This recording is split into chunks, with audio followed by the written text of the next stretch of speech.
Praise the lord. ప్రభునామానికి మహిమ కలుగును గాక. ప్రియ దేవుని బిడ్డలారా, ఈ రోజున మరొక అద్భుతమైనటువంటి వాక్య సందేశాన్ని బట్టి మన ఆత్మీయ జీవితాలు మనము బలపరచుకోవలసినటువంటి బాధ్యత ఉంటూ ఉంది.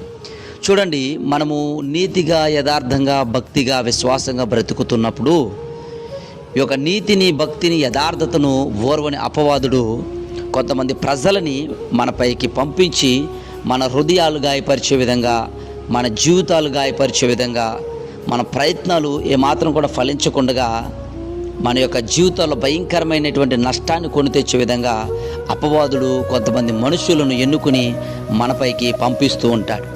పిల్లరా, అటువంటి సమయంలో మనము ఏమాత్రమును కూడా నిరసిల్లిపోకుండా, నిరుత్సాహపడకుండా, దేవుడు నాకు తోడై ఉన్నాడు అనేటువంటి ఒక ఆత్మ సంబంధమైన విశ్వాసంతో, ఒక నిరీక్షణతో గనక మన జీవితంలో ముందుకు వెళ్ళగలిగితే, పిల్లరా, మనం చేసేటువంటి ప్రతి ప్రయత్నం కూడా ఫలించి మనము ఏ చోట్లయితే మనము అవమానపరచబడ్డామో, ఏ మనుషులైతే మనల్ని గాయపరిచారో, ఏ మనుషులైతే మనల్ని నిందించారో, అదే మనుషుల మధ్య దేవుడు మనల్ని నిలబెట్టి ఆశీర్వదించి బలపరిచే దేవుడు, మనం ఆరాధన చేస్తున్న దేవుడు.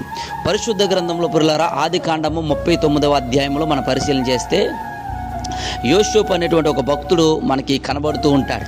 పిల్లరా, యోసేపు అన్నల దృష్టిలో పిల్లరా ఎంతో ద్వేషించబడ్డాడు. చూడండి, పరాయ దేశస్తులకి అమ్మివేయబడ్డాడు, గాయపరచబడ్డాడు. సొంత సహోదరుడు అయినప్పటికీ కూడా పిల్లరా వారి చేత అనేకమైనటువంటి శ్రమలు అనుభవించాడు.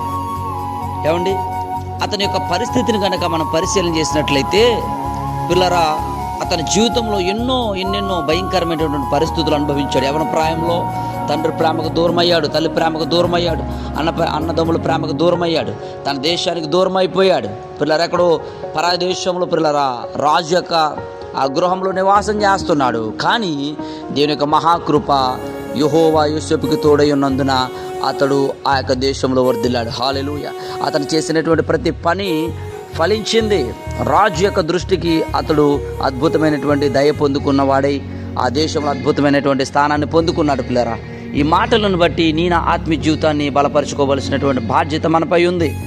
నిన్ను నమ్ముకున్న వారు నిన్ను గాయపరిచారేమో, నీ స్నేహితులు నిన్ను గాయపరిచారేమో, నీ బంధువులు నిన్ను గాయపరిచారేమో, నీ ఆత్మీయ స్థితిని చూసి, నీకున్నటువంటి ప్రార్థనా స్థితిని చూసి, నీకున్నటువంటి మంచి మనసును, మంచితనాన్ని, సహాయపడేటువంటి గుణాన్ని చూసి ఓర్వన అపవాదుడు కొంతమందిని ఏర్పాటు చేసుకుని నేను అనేక విధాలుగా గాయపరుస్తున్నాడేమో. భయపడకు, నీకు దేవుడు తోడై ఉన్నాడు. దేవుడు నీకు అద్భుతమైనటువంటి ఆశ్రయంగా ఉన్నాడు. నువ్వు చేసేటువంటి ప్రతి ప్రయత్నము దేవుడు ఫలింపజేస్తాడు. ఏ మనుషులు నిన్ను గాయపరిచారో, ఏ మనుషులు నిన్ను అవమానపరిచారో, ఏ మనుషులు నిన్ను వ్యతిరేకించి నిన్ను అనేక విధాలుగా మాటల ద్వారా, క్రియల ద్వారా నిన్ను పాడు చేయాలని ఉద్దేశంతో ఉన్నారో, అదే మనుషుల ముందు దేవుడు నిన్ను నిలబెట్టబోతున్నాడు. హల్లెలూయా. అదే మనుషుల ముందు దేవుడు నిన్ను హెచ్చించి బలపరిచి ఉన్నతమైనటువంటి అద్భుతమైనటువంటి కార్యాలు వారి కళ్ళ ముందు జరిగించబోతూ ఉన్నాడు. ఒక ఆత్మ సంబంధమైన విశ్వాసంతో, ఒక పరిపూర్ణమైన భక్తితో అన్నాడు యోసేపు ఏ విధంగా అయితే జీవించాడో, పిల్లరా, నీవు నేను కూడా అట్టి విధంగా జీవించగలిగితే దేవుని కృప మనకు తోడై ఉంటుంది. దేవుని యొక్క అపారమైన ప్రేమ మనకు తోడై ఉంటుంది. మనము నిందించిన చోటే, గాయపరచబడినటువంటి చోటే, వెలివేసినటువంటి ఆ మనుషులు మధ్యలోనే మనం హెచ్చించబడి అద్భుతమైన కార్యాలు పొందుకుంటాం. పిల్లరా, అట్టి కృపా కనికరములు పరిశుద్ధాత్మ దేవుడు మనందరికీ అనుగ్రహించునుగాక. ఆమేన్.